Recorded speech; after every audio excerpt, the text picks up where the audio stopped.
এখন আমি পুলিশ প্রশাসনের কাছে আমার অনুরোধ, আমার ছেলেটা আমার ফিরিয়ে দেন।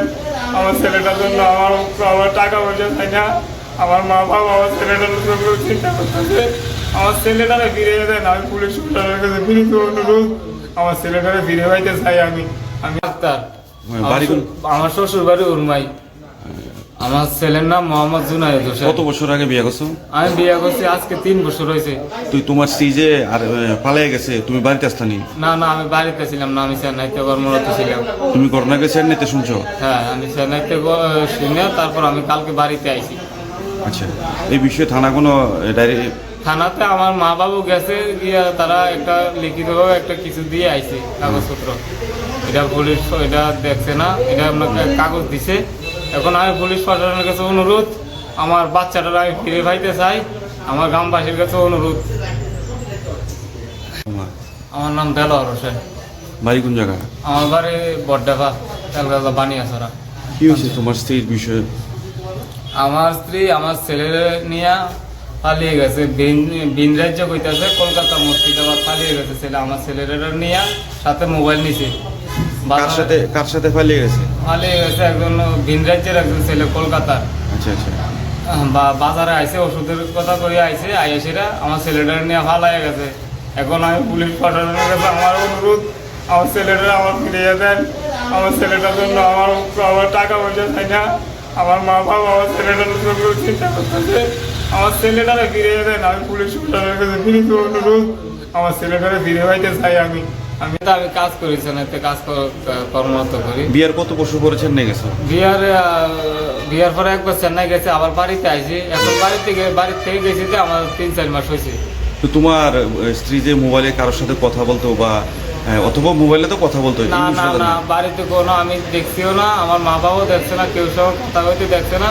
কিন্তু আমার বাড়ি ঘর খুব ভালো ছিল। কি করে আছে তোমার বাড়ি থেকে ওই দিনকে?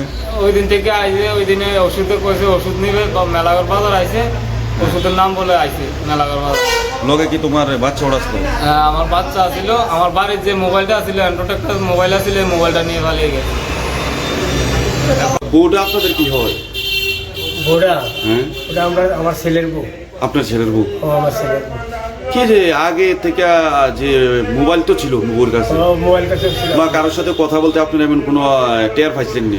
না, আমরা এরকম কোনো ট্যাক্টর পাইছি না। টের পাইছিলেন না? না। আচ্ছা, ওই দিনকার ঘটনাটা কি হয়েছিল আপনার বৌমা? ওই দিনে ঘটনাটা হয়েছিল আপনার মঙ্গলবারে। বউ ডাক্তার দিয়ে তো বইয়া আমরা বাড়ির থেকে আইসে, আইয়া সেরা এবারে ডাক্তার দোয়ানো আইসে, আইয়া ডাক্তার দোয়ানো ওষুধ কিছু লইছিল না লইয়া এখান থেকে বউ বাগিয়েছি গিয়া। এরপর আমরা 10 জানা দিকে ফোন করছি আর যে মোবাইল সুইচ অফ। এই সময় বেলা 1টা বাজে, মোবাইল সুইচ অফ কইতে আছে। সে কথা করার পরে আমরা চতুর্দিক খুঁজলাম, মানে আমরা আত্মীয় স্বজনের বাড়ি খুঁজলাম, বউর জামাই আত্মীয় স্বজনের বাড়িতে খুঁজলাম, বউর আত্মীয় স্বজনের বাড়িতে খুঁজলাম, খুঁজা কারোর বাড়িতে পাইছি না পাই আসেরা আমরা থানাতে একটা ডায়েরি করছি। গেছে নাতিটা লইয়া 2 বছরের নাতিটা লইয়া যেতে আমি পাই। বহুত দরকার, আমার খুব নাতির দরকার। নাতি যদি পাই। আপনার শখের স্মার্টফোনটি কি হঠাৎ অচল হয়ে পড়েছে? ফোনটি কি আর আগের মতো কাজ করছে না? চিন্তা নেই, আপনার সেবায় আমরা আছি, আপনার পাশে। চিন্তা নেই, সমাধান আছে এক জায়গায়। শান্তির বাজারের একমাত্র বিশ্বস্ত প্রতিষ্ঠান Dutta printing and mobile servicing centre. আমরা অত্যাধুনিক মেশিন ও অভিজ্ঞ টেকনিশিয়ানের মাধ্যমে নিখুঁত ও নির্ভরযোগ্য মোবাইল রিপেয়ারিং সার্ভিস দিয়ে থাকি।